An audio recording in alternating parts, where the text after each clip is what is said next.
J'ai été abandonné à mon propre mariage. Mon mari, sa famille, personne n'est venu. Aucun message. Aucun appel. Pas une seule explication. Alors que je pensais que toute ma vie s'était effondrée, mon patron s'est dirigé vers moi, s'est penché et a murmuré, « Tu vas t'en sortir. Pour aujourd'hui, laisse-moi être le marié. » Ce qu'il a fait devant tous les invités a changé ma vie pour toujours. Mon nom est Maya Elri, j'ai 30 ans. Le jour où j'étais censé devenir l'épouse de quelqu'un, je me tenais dans une suite nuptiale fermée, ma robe de mariée déjà enfilée, mon bouquet tremblant dans mes mains, et 200 personnes en bas attendaient un marié qui avait disparu avec toute sa famille. Au début, tout le monde disait qu'il devait y avoir une raison. Peut-être des embouteillages. Peut-être que son téléphone était déchargé, peut-être que quelqu'un était tombé malade. Mais après la première heure, les excuses ont commencé à paraître plus minces. Après la deuxième heure, les sourires devant la porte se sont transformés en murmures. Et au moment où mon père est entré dans la pièce avec le genre de visage qu'aucune mariée ne devrait jamais voir le jour de son mariage, j'ai su la vérité avant qu'il ne dise un seul mot. Mon fiancé n'était pas en retard, il n'était pas confus, il n'était pas pris dans une urgence. Il avait choisi de ne pas venir. Ses parents avaient choisi de ne pas venir, ses proches, ses amis, tout son côté du mariage avait disparu comme si je n'étais rien de plus qu'un mauvais risque commercial dans lequel il ne voulait plus investir. Mon téléphone ne cessait de vibrer. Les invités demandaient si la cérémonie avait toujours lieu.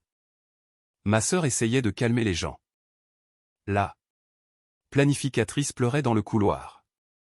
Et je me souviens de m'être regardé dans le miroir, pensant que c'était ainsi que ma vie serait rappelée, comme la femme abandonnée à son propre mariage, devant toutes les personnes qui comptaient. Puis la porte s'est ouverte à nouveau. Ce n'était pas mon fiancé. C'était mon patron. Il est entré sans panique, sans pitié, et sans me demander de faire semblant d'aller bien. Il s'est approché suffisamment pour que seul moi puisse l'entendre et a murmuré, « Tu vas t'en sortir pour aujourd'hui. Laisse-moi être le marié. » Avant de vous raconter ce qui s'est passé ensuite, dites-moi quel temps il fait chez vous aujourd'hui. Est-ce calme, orageux, ou quelque part entre les deux? Parce que le mien a commencé comme un désastre. Mais ce qui s'est passé ensuite a changé tout ce que je croyais savoir sur l'amour, la trahison, et le genre de vengeance qui n'a pas besoin d'être bruyante pour être inoubliable. Mon père est entré dans la suite nuptiale, comme un homme qui avait vieilli de 10 ans en 10 minutes. Il s'appelait Walter Elri. Et je ne l'avais jamais vu avoir l'air si petit auparavant. C'était le genre d'homme qui pouvait entrer dans une pièce remplie d'entrepreneurs, de banquiers et d'inspecteurs municipaux, et faire en sorte que tout le monde se tienne droit. Il avait bâti son entreprise de meubles sur mesure à partir d'un garage loué, et il avait passé toute ma vie à m'enseigner que le nom d'une personne ne valait que ce qu'elle était prête à défendre. Mais cet après-midi-là, debout dans l'embrasure de la porte, son téléphone toujours à la main, il avait l'air de quelqu'un qui avait vu cette conviction s'écraser devant lui. Ma sœur Iris se tenait derrière lui, pâle et furieuse, tenant 2 téléphones car elle avait appelé tous les numéros qu'elle pouvait trouver. Ma mère, Diane, était dans le couloir avec la planificatrice, essayant de ne pas laisser sa voix trembler. Je n'ai pas posé la question tout de suite, car j'étais terrifié par la réponse. Mon père a fermé la porte et m'a regardé. Pas la robe, pas les fleurs, mais moi. Puis il a dit, « Maya, ma chérie, il faut que tu t'assieds. » Mes genoux ont failli flancher. Je ne me suis pas assise. J'ai juste serré mon bouquet plus fort et j'ai dit, « Dis-moi. » Il a dégluti difficilement. Je viens de parler à sa mère. Elle a appelé d'un numéro privé. Elle a dit, « La famille ne viendra pas. » Pendant une seconde, la pièce n'a fait aucun bruit. Je me suis entendu dire, « La famille ?» Mon père a hoché la tête. Ses parents, ses cousins.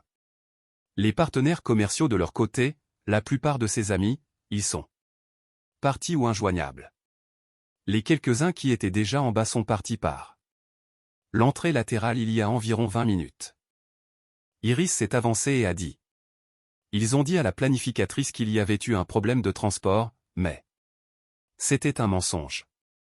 L'un des garçons d'honneur m'a envoyé un message par erreur. Graham est parti hier soir. Je me suis tourné vers elle.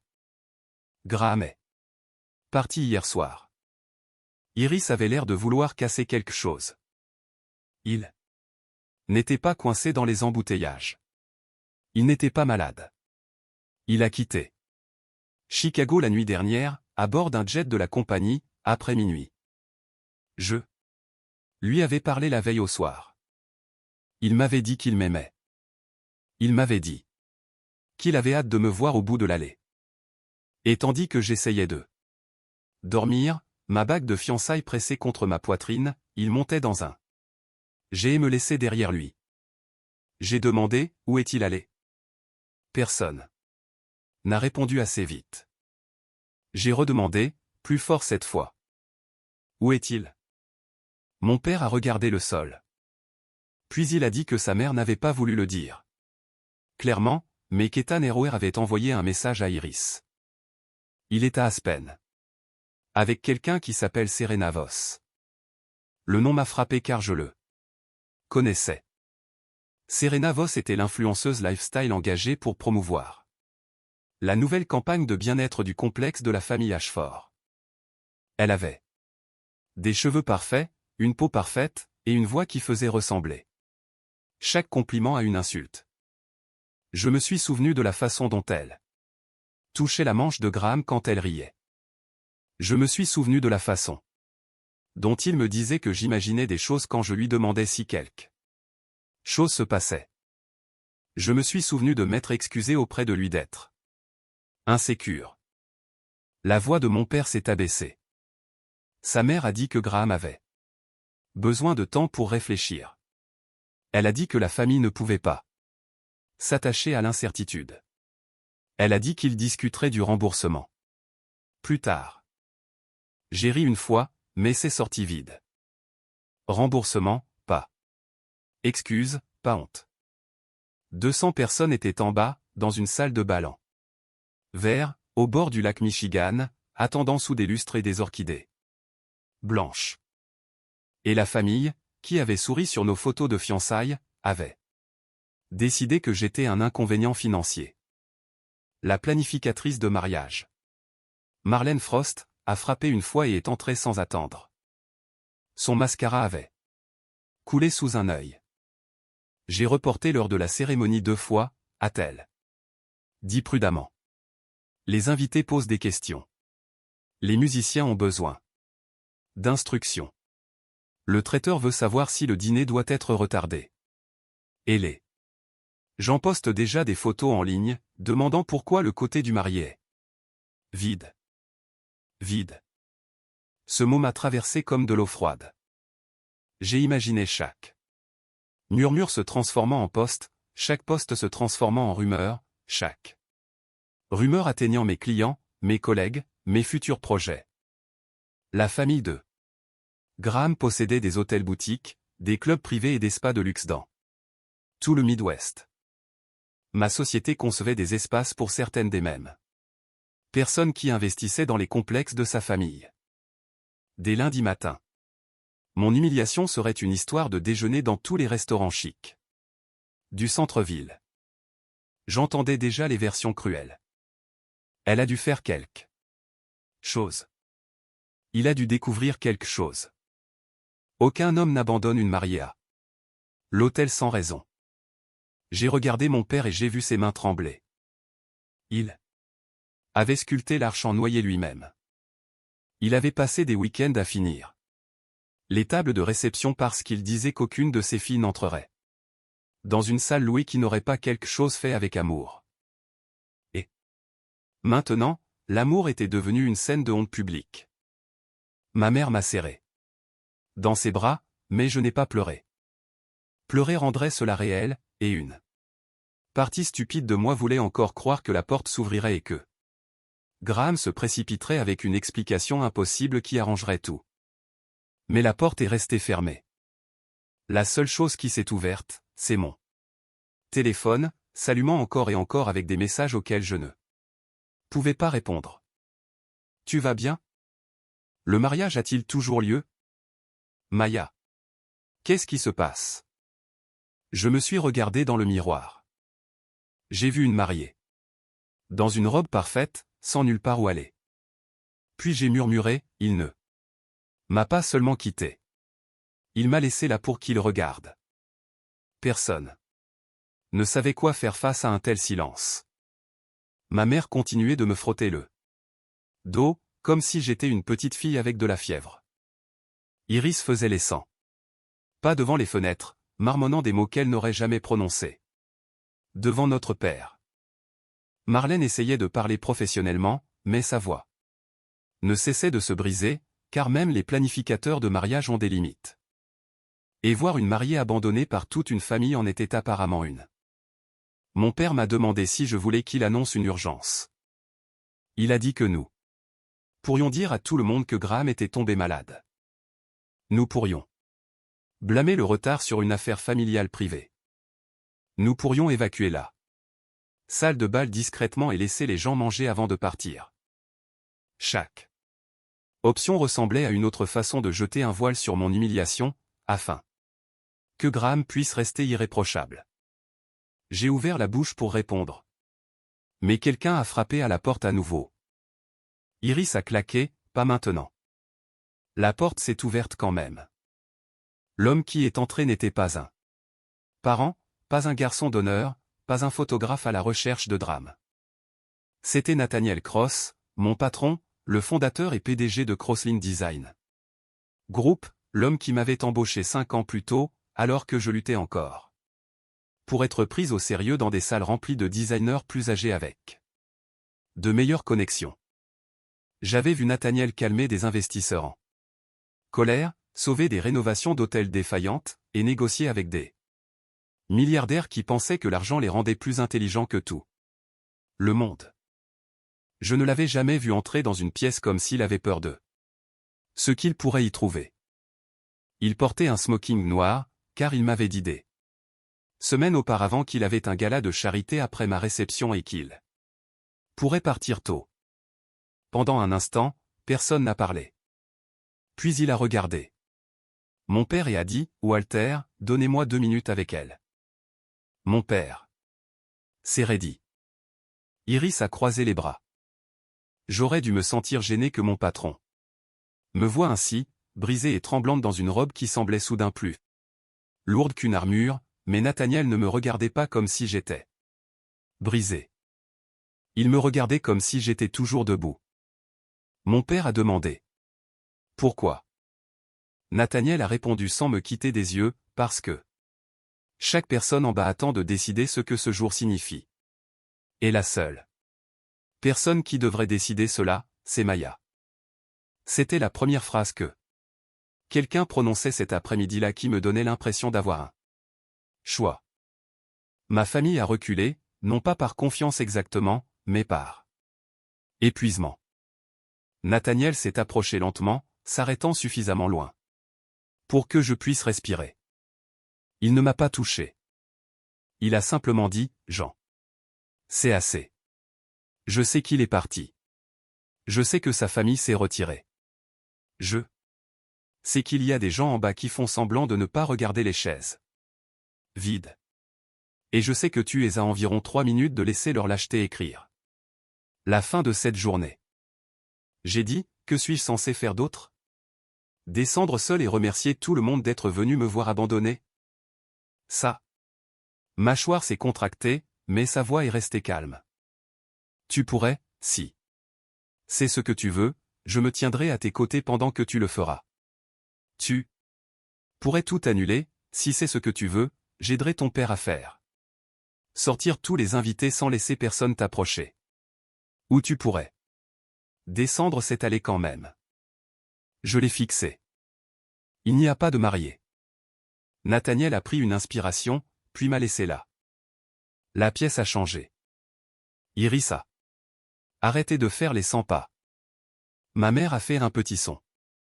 Mon père a dit Nathaniel. Mais Nathaniel a continué à me parler, pas comme ton mari, à moins qu'un jour tu ne le choisisses avec un esprit et un cœur clair, pas comme une ruse, pas comme un mensonge sur papier légal. La licence porte le nom d'un autre homme. Donc rien de signé aujourd'hui ne serait valide.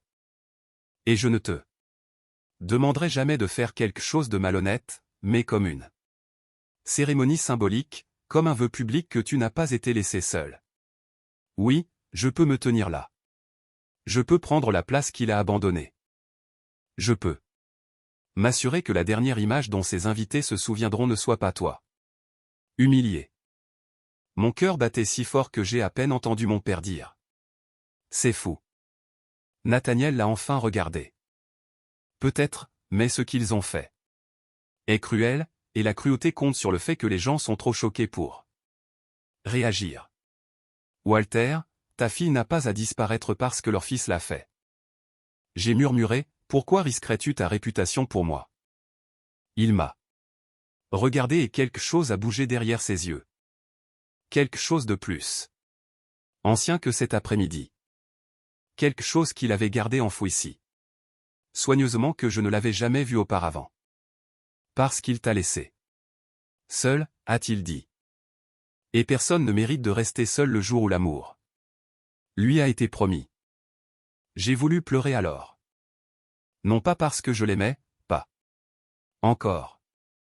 Mais parce que, pour la première fois depuis que le cauchemar avait commencé, quelqu'un était en colère pour moi, sans essayer de s'approprier ma douleur. Le père Thomas Avery, l'officiant, fut appelé dans la pièce. Il confirma ce que Nathaniel avait dit, le certificat de mariage légal ne pouvait pas être utilisé. Une cérémonie symbolique pouvait être célébrée comme une bénédiction, sans caractère contraignant, à moins que nous ne choisissions de la rendre légale plus tard par le processus civil approprié. Marlène dit qu'elle pouvait ajuster le programme, tamiser les lumières sur les sections vides, déplacer les fleurs et demander aux huissiers de placer les gens plus près du centre. Iris me demanda 3 fois si j'étais sûr, ma mère demanda 1 fois. Mon père s'approcha simplement de moi, prit mes mains et dit, Maya, tu n'as pas besoin d'être courageuse pour nous. Je le regardai, puis ma robe, puis la porte. Je pensais à Graham à Aspen avec Serena Voss. Je pensais à sa mère. Utilisant le mot remboursement. Je pensais à chaque invité en bas, attendant que la mariée disparaisse tranquillement, pour que la riche famille puisse survivre au scandale. Puis je regardai Nathaniel. Si nous faisons ça, dis-je, je ne le fais pas pour faire semblant qu'il ne m'a pas fait de mal. Nathaniel hocha la tête. Bien. Je le fais parce qu'il n'aura pas le droit de me transformer en murmure. Pour la première fois de la journée, mon père sourit.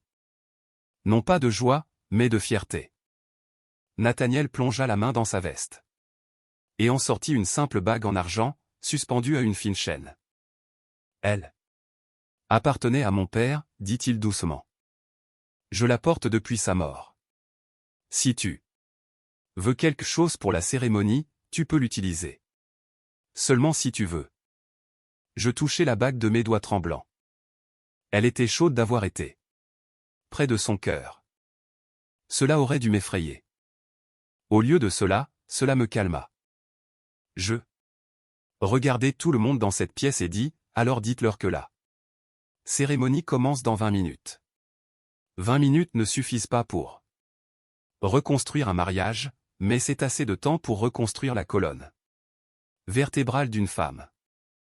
Marlène bougea comme une générale en talons, en voyant des assistants en bas avec de nouvelles instructions, réorganisant les sièges, ordonnant aux musiciens de recommencer le prélude, et disant au personnel traiteur que le dîner se déroulerait quoi qu'il arrive. Iris m'essuya le visage, refit mon rouge à lèvres, et murmura que si Graham s'approchait à moins de 3 mètres de moi, elle aurait besoin d'argent pour la caution. Ma mère ria.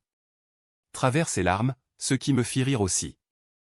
Et ce petit rire brisé fut comme la première respiration après avoir été sous l'eau. Mon père se tenait près d'eux. La porte avec Nathaniel. Ils parlaient doucement, tous deux conscients que ce que nous étions sur le point de faire allait soit sauver la journée, soit la rendre encore plus inoubliable pour de mauvaises raisons. Nathaniel avait l'air différent maintenant, non pas à cause du smoking ou de la bague, mais parce que la distance prudente qu'il avait toujours gardée entre nous avait disparu. Il était toujours respectueux, il était toujours calme. Mais il n'était plus seulement mon employeur, se tenant en marge de ma vie. C'était l'homme qui était intervenu dans le moment le plus humiliant que j'ai jamais connu et avait demandé ce que je voulais, au lieu de me dire ce que je devais endurer. Quand le moment est venu, mon père m'a offert son bras. Sa main tremblait encore. J'ai posé ma main sur la sienne et j'ai dit, « Papa, je vais bien. » Il m'a regardé. Et a murmuré, « Pas encore. » Peut-être, mais tu le seras. Les portes se sont ouvertes. J'ai entendu la musique avant de voir la pièce. Ce n'était pas la musique joyeuse que nous avions choisie pour le début d'un mariage parfait, mais une version plus lente jouée par le quatuor à cordes, comme si même les instruments comprenaient que ce n'était pas une marche normale dans l'allée. Les invités se sont levés. Des centaines de visages se sont tournés vers moi. Certains souriaient de soulagement, d'autres semblaient confus, d'autres murmuraient, essayant de comprendre pourquoi plusieurs rangées du côté du marié étaient soudainement remplies de fleurs au lieu de personnes. J'ai senti chaque regard comme une main pressant entre mes épaules. Pendant 3 pas, j'ai failli m'arrêter.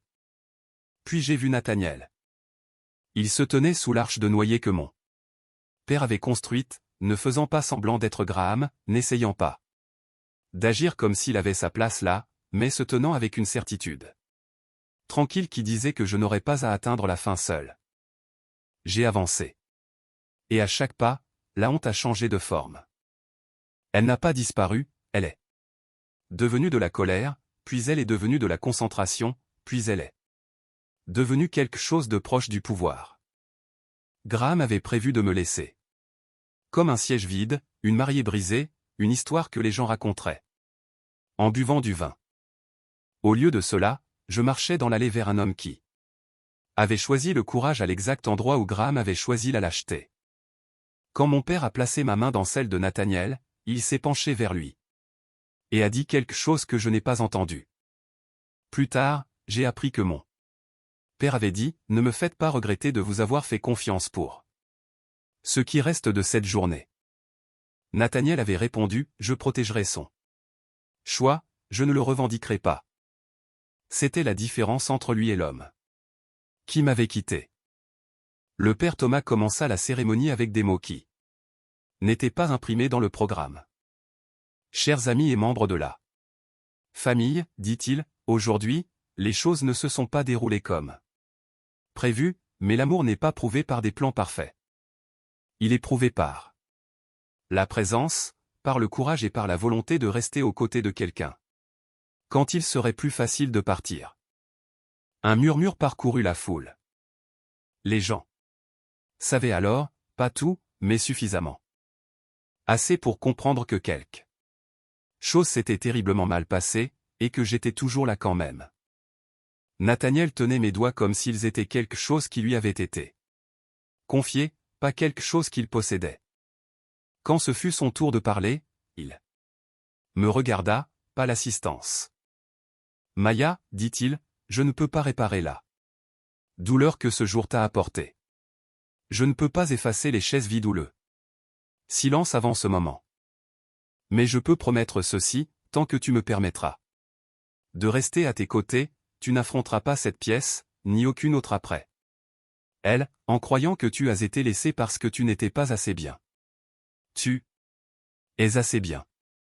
Tu étais assez bien avant que quiconque te choisisse, et tu le seras après que quiconque parte. » J'ai senti les larmes alors, mais je ne me suis pas senti faible. Je me suis senti vu. Quand le père Thomas se tourna vers moi, je réalisais que tout le monde attendait. Je n'avais pas préparé de vœux pour Nathaniel. J'avais préparé des vœux pour un homme qui buvait probablement du champagne près d'une cheminée à Aspen, pendant que sa mère calculait les risques juridiques. Alors, j'ai dit la vérité. Je suis venu ici aujourd'hui en croyant que l'amour signifiait tenir une promesse, peu importe qui regardait. J'ai appris que certaines personnes aiment leur image plus que leurs paroles. Mais j'ai aussi appris que la dignité peut survivre à la trahison. Quand quelqu'un vous rappelle que votre vie n'est pas finie, juste parce que quelqu'un d'autre était trop égoïste pour rester. Je ne sais pas à quoi ressemblera demain, mais aujourd'hui, je choisis de rester debout. La pièce était complètement silencieuse. Puis mon père commença à pleurer. Nathaniel prit la bague en argent au père Thomas et s'arrêta avant de toucher ma main. « Est-ce que ça va » murmura-t-il trop doucement pour que quelqu'un d'autre l'entende. J'ai hoché la tête. Il glissa la bague à mon doigt. Elle était trop grande, alors j'ai légèrement courbé ma main pour l'empêcher de tomber. L'imperfection la rendait plus réelle. Je lui ai donné l'alliance simple qui était destinée à Graham. Nathaniel l'a accepté sans broncher. Le père Thomas n'a pas dit « mari et femme ». Il a dit que ce moment soit rappelé non pas pour la trahison qui a tenté de le définir, mais pour le courage qui y a répondu. Puis il a souri gentiment et a dit « Vous pouvez sceller ce vœu-ci. Vous le souhaitez tous les deux. » Nathaniel s'est penché lentement et s'est arrêté avant que nos lèvres ne se touchent. Encore une fois, il a murmuré. « Ton choix. » J'ai murmuré « Oui. » Il m'a embrassé. C'était censé être symbolique. Ce ne l'était pas. La salle a éclaté en applaudissements. Les gens se sont levés.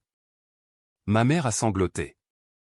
Iris a applaudi comme si elle essayait de déclencher une émeute. Mon père s'est maintenu droit, les deux mains sur le dossier d'une chaise. Nathaniel et moi nous sommes tournés pour faire face aux invités et j'ai vu quelque chose que je n'attendais pas.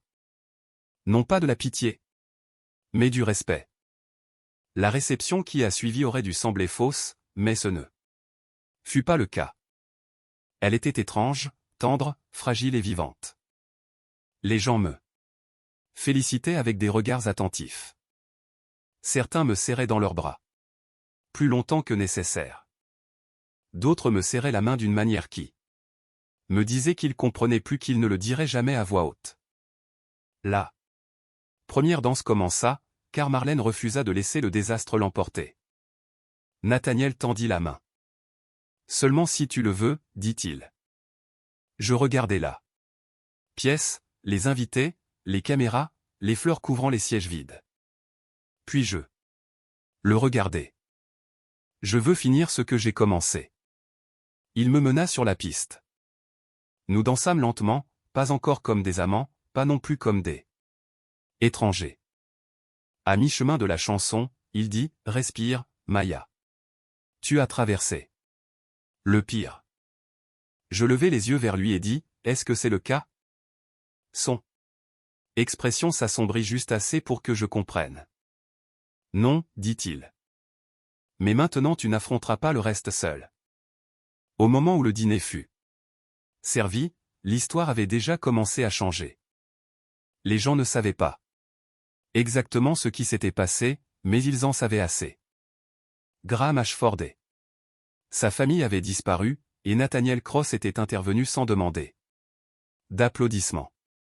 Mon père leva son verre et dit « J'ai passé ma vie à construire des choses en bois, car le bois dit la vérité. S'il est faible, il se fend. S'il est fort, il tient. Aujourd'hui, j'ai appris que les gens sont pareils. Certains se fendent sous la pression, d'autres tiennent. » Puis il me regarda, et ensuite Nathaniel. « À ceux qui tiennent. » La pièce se leva pour ce toast. Je vis les contacts commerciaux de Graham éviter de se regarder. Je vis des femmes du cercle de sa mère murmurer dans leur téléphone. Cela ne m'apportait pas encore de joie. J'étais encore trop à vif pour la joie. Mais cela ressemblait à la justice qui commençait à respirer. Graham avait pensé que disparaître me laisserait exposé. Au lieu de cela, son absence devenait une preuve. Nathaniel resta à mes côtés pendant le dîner, mais n'agit jamais comme s'il s'appropriait le moment. Il ne me toucha pas la taille, à moins que je ne le rejoigne la première. Il n'interrompit pas quand les gens me parlaient. Vers la fin de la réception, il demanda si je voulais prendre l'air. J'ai hoché la tête, et il me guida vers la terrasse surplombant le lac. La nuit était froide. Alors il me plaça sa veste sur les épaules. J'ai failli rire. Tu sais que c'est comme ça que les rumeurs commencent. Il regarda la salle de bal et dit: Maya, je crois que les rumeurs ont commencé il y a plusieurs heures. Cela me fit rire pour de bon. Puis le silence s'installa entre nous. J'ai regardé les lumières bouger sur l'eau et j'ai dit: Tu m'as sauvé là-dedans. Nathaniel secoua la tête. Non, je t'ai donné une option. Tu t'es sauvé en la prenant. Je me suis tourné vers lui. Pourquoi l'as-tu fait? Et s'il te plaît, ne dis pas que personne ne mérite de rester seul. C'était beau, mais ce n'était pas toute la réponse. Pour la première fois de la journée, il détourna le regard. Il y a 5 ans, tu es entré dans ma salle de conférence avec un portfolio trop bon pour le poste que tu voulais. L'un de mes designers seniors a remis en question ton concept de hall d'hôtel, et tu l'as corrigé si poliment qu'il lui a fallu 10 secondes pour réaliser qu'il avait perdu. Je t'ai embauché avant que tu n'atteignes l'ascenseur. J'ai dit: Tu m'as embauché parce que j'étais bonne. Oui, dit-il. Et parce que je savais que tu deviendrais meilleur que presque tout le monde dans ce bâtiment, si les gens te laissaient faire. Il me regarda alors. Je t'ai d'abord admiré. Le respect est sûr. L'amour est plus gênant. Ma gorge se serra. Nathaniel. Il leva doucement une main. Je n'avais jamais prévu de te le dire. Tu étais fiancé. J'étais ton patron. Il y avait des limites que je ne franchirais pas. Quand tu as amené Graham au dîner de Noël de l'entreprise, je lui ai serré la main et j'ai passé le reste de la nuit à essayer de me convaincre qu'il te regardait comme un homme devrait regarder la femme qu'il va épouser. Je suis devenu très immobile, et il a dit rapidement: Je ne te dis pas ça pour demander quoi que ce soit. Après ce soir, je me retirerai de ta hiérarchie. Si tu restes chez Crosslin, tu travailleras sous Priya ou Marcus. Si tu pars, je te donnerai la meilleure recommandation que j'ai jamais écrite. Ta carrière ne dépendra pas de ce que tu ressens pour moi. Ni maintenant, ni jamais. Cette phrase a brisé quelque chose en moi. Graham avait toujours fait en sorte que l'amour ressemble à une négociation. Nathaniel m'offrait la seule chose dont j'avais faim, la liberté. Je l'ai regardé. Quand tu m'as embrassé pendant la cérémonie, est-ce que ça faisait partie du sauvetage? Non. Est-ce que c'était de la pitié? Jamais. Était-ce réel? Plus réel que tout ce que j'ai fait depuis des années. Je me suis rapproché. Je savais que j'étais blessé, je savais que j'étais vulnérable. Mais parfois, le cœur reconnaît la sécurité avant que l'esprit ne construise un mur. J'ai touché sa joue. Il est resté complètement immobile, me donnant toutes les chances de m'arrêter. Je ne me suis pas arrêté. Je l'ai embrassé. Ce baiser n'était pas pour les invités. Il n'y a pas eu d'applaudissements. C'était silencieux, tremblant et le mien. Quand je me suis retiré, Nathaniel a posé son front contre le mien et a murmuré: Nous irons aussi lentement que tu le voudras. Pour la première fois de la journée.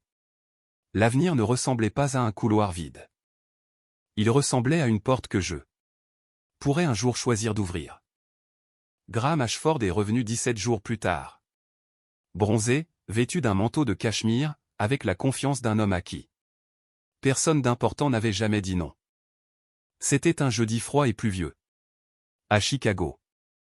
Je venais de rentrer du bureau du greffier civil, où j'avais signé les papiers légaux qui rendaient mon mariage avec Nathaniel réel.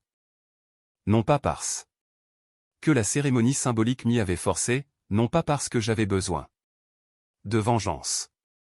J'ai signé parce qu'après 2 semaines de conversations honnêtes, de patience et d'espace, je l'ai choisi avec un esprit clair. Il s'était déjà retiré de ma structure hiérarchique chez Crosslin. Chaque fois que j'attendais de la pression, il me donnait un choix. Puis quelqu'un a frappé à la porte de mon appartement. J'ai ouvert et j'ai trouvé Graham debout, des roses blanches à la main. Maya, dit-il doucement, comme si mon nom lui appartenait encore. J'ai regardé les roses, puis lui.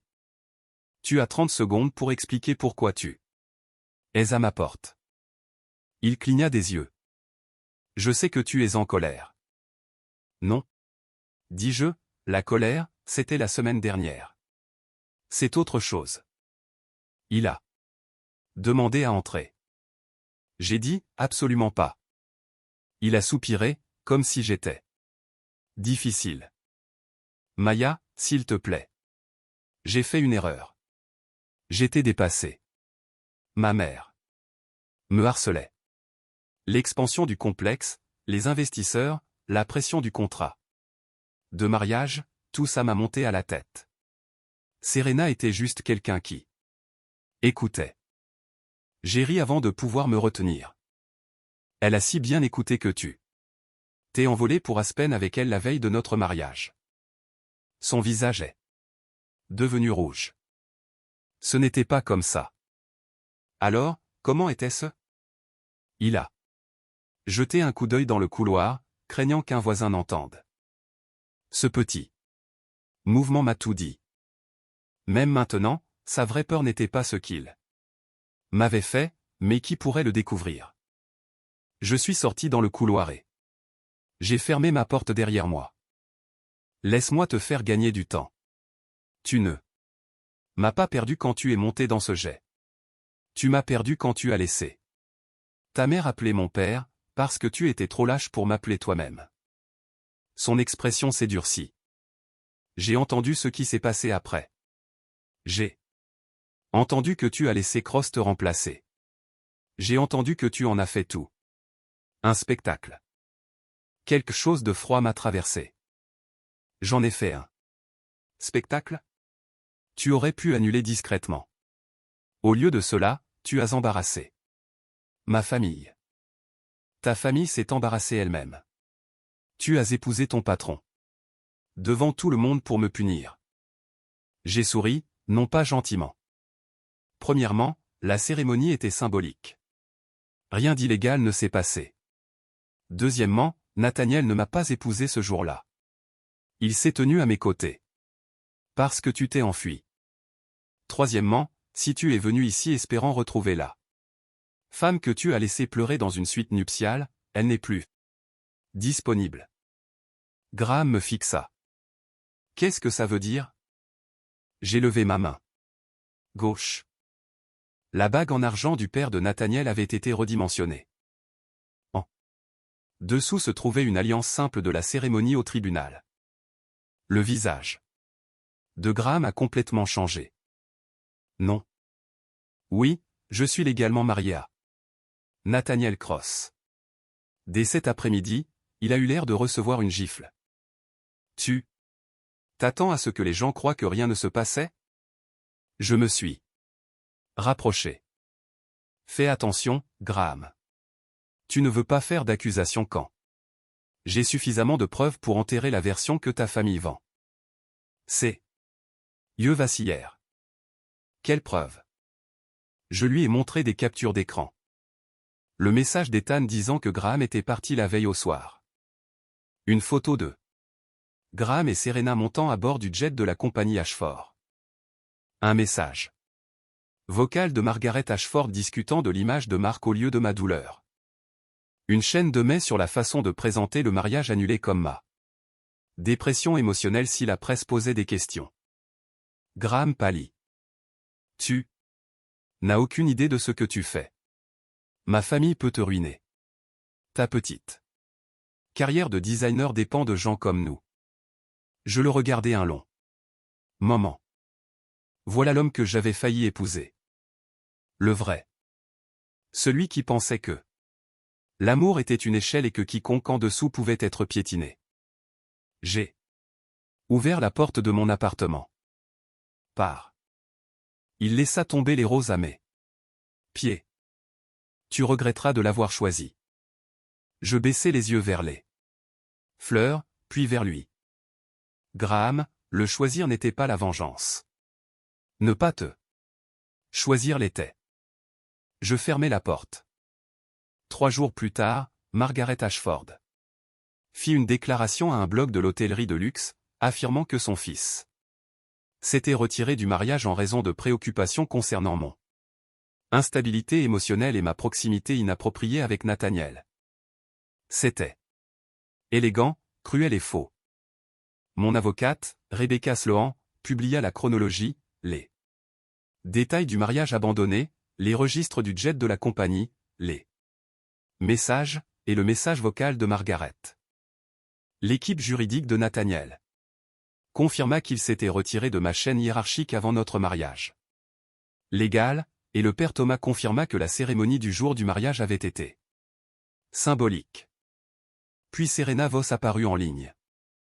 Graham lui avait promis qu'il romprait avec moi avant le mariage, puis avait essayé de revenir vers elle après. Que je l'ai refusé. Serena posta des messages, des photos d'Aspen, et un message vocal où Graham riait en disant qu'il avait besoin d'un week-end dramatique avant de revenir pour gérer la situation de la mariée. La situation de la mariée. Cette phrase devint virale dès le matin. Les gens la répétaient sous chaque publication de la marque Ashford. Des mariés jetaient des cartes cadeaux de spa Ashford en vidéo.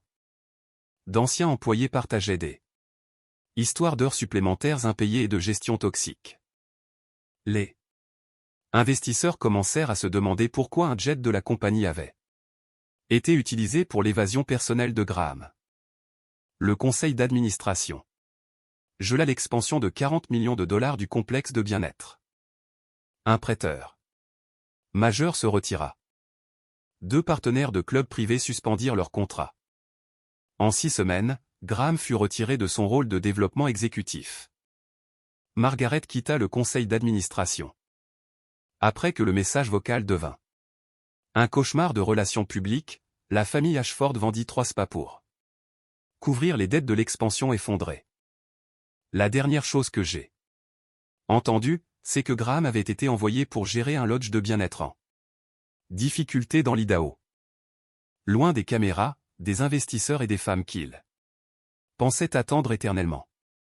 Il envoya un dernier email, des mois plus tard. Aucune excuse, juste une phrase. J'espère que tu es heureuse de ce que tu as fait. Je l'ai supprimé sans répondre. Je n'ai pas ruiné Graham Ashford. J'ai cessé de le protéger des conséquences d'être lui-même. Le bonheur n'est pas arrivé comme un feu d'artifice. Il est arrivé tranquillement, par de petites habitudes dont je ne savais pas que j'avais besoin. Nathaniel a appris comment. Je prenais mon café, puis a fait semblant de ne pas remarquer quand je le changeais toutes les 2 semaines. Il laissait de l'espace près de la fenêtre. Parce que j'aime dessiner à la lumière du matin. Il n'a jamais utilisé ma douleur comme preuve que je lui devais de l'amour. Les nuits où le souvenir de la suite nuptiale revenait trop vivement, il ne me disait pas de passer à autre chose. Il s'asseyait à mes côtés et me rappelait que la guérison n'était pas une performance. Pendant un certain temps, je suis resté chez Crosslin Design Group, sous la direction d'un autre associé, comme Nathaniel l'avait promis. Mais 6 mois plus tard, je voulais quelque chose à moi. J'ai ouvert un petit studio de design d'intérieur, axé sur des maisons chaleureuses et durables pour des familles ordinaires, des mères célibataires, des parents âgés et de jeunes. Couples achetant leurs premiers appartements.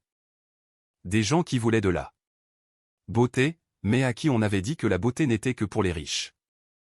Mon père a construit mon premier bureau de studio à partir de noyers recyclés.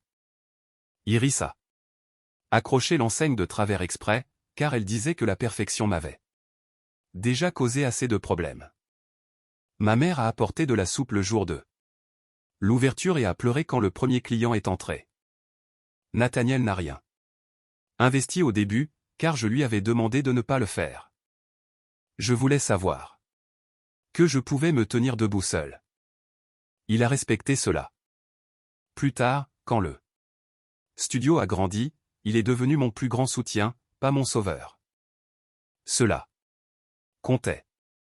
L'amour, j'ai appris, n'est pas quelqu'un qui prend le volant à chaque fois que la route devient difficile. L'amour est quelqu'un qui s'assied à vos côtés, vous faisant confiance pour conduire et restant éveillé au cas où la nuit deviendrait sombre. 1 an après le mariage qui n'aurait pas dû avoir lieu, Nathaniel et moi avons renouvelé nos vœux lors d'une petite cérémonie dans une maison au bord d'un lac dans le Wisconsin. Pas de journalistes, pas d'investisseurs, pas de chaises vides recouvertes de fleurs, juste la famille. Des amis proches, un dîner simple et une arche en bois que mon père avait construite, avec les mots « Choisis ce qui te choisit » gravés à l'intérieur, là où seuls nous pouvions les voir. Le père Thomas est venu aussi, souriant comme s'il avait toujours su que le vœu symbolique deviendrait quelque chose de réel. Iris a prononcé un discours qui a fait rire et pleurer tout le monde. Elle a dit: la bonne personne n'est pas toujours celle qui arrive en premier. Parfois, la bonne personne est celle qui reste quand arriver serait plus facile que rester. 2 ans plus tard, un matin de janvier enneigé, j'ai découvert que j'étais enceinte. J'ai annoncé la nouvelle à Nathaniel en plaçant une minuscule paire de chaussettes jaunes dans l'un de ses tubes à dessin. Il les a fixées pendant presque 1 minute avant de comprendre. Puis il s'est assis sur le sol de la cuisine et a pleuré si fort que notre chien lui a aboyé dessus. Le chien était un golden retriever nommé Maple, adopté dans un refuge après avoir été abandonné 2 fois.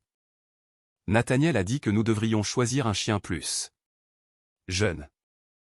J'ai dit que je savais ce que l'on ressentait quand on est abandonné par des gens qui avaient promis de vous garder.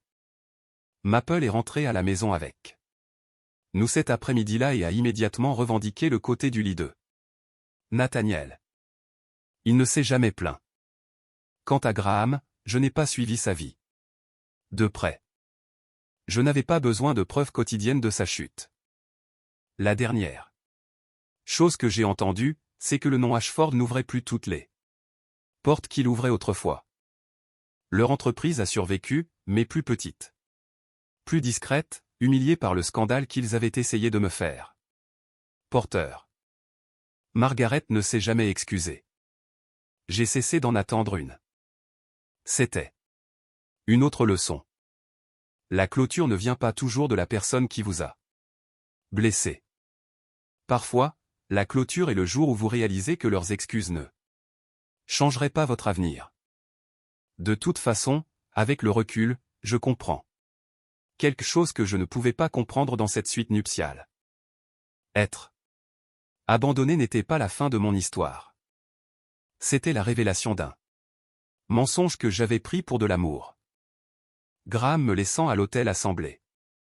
Une destruction publique, mais en vérité, c'était une forme brutale de protection. Il s'est retiré avant que je ne construise une vie autour de son égoïsme. Il m'a montré exactement qui il était. Et parce qu'il l'a fait si publiquement, je n'ai plus jamais eu à douter de moi-même. La leçon que je retiens maintenant n'est pas que chaque chagrin d'amour mène à un homme meilleur. Ou à une fin parfaite. La vie n'est pas si simple. La leçon est que la dignité est une décision que nous pouvons prendre même lorsque nos mains tremblent. Le respect de soi est une connaissance précieuse, et parfois la plus difficile des éducations vient des personnes qui nous déçoivent le plus. Ne laissez pas la trahison vous enseigner que vous n'êtes pas aimable. Laissez-la vous enseigner à Cessez de vous rabaisser pour des gens qui ne vous valorisent que lorsque vous êtes utile. Laissez-la vous enseigner à choisir la vérité plutôt que l'image. La paix plutôt que l'approbation, et le courage plutôt que la peur de recommencer. J'ai été abandonné par mon fiancé et sa famille à mon propre mariage. Mais je n'ai pas été abandonné par la vie. J'ai perdu un homme qui me voyait comme un risque et j'ai trouvé un homme qui me voyait comme une personne. Parfois, la porte qui se ferme devant votre visage n'est pas un rejet.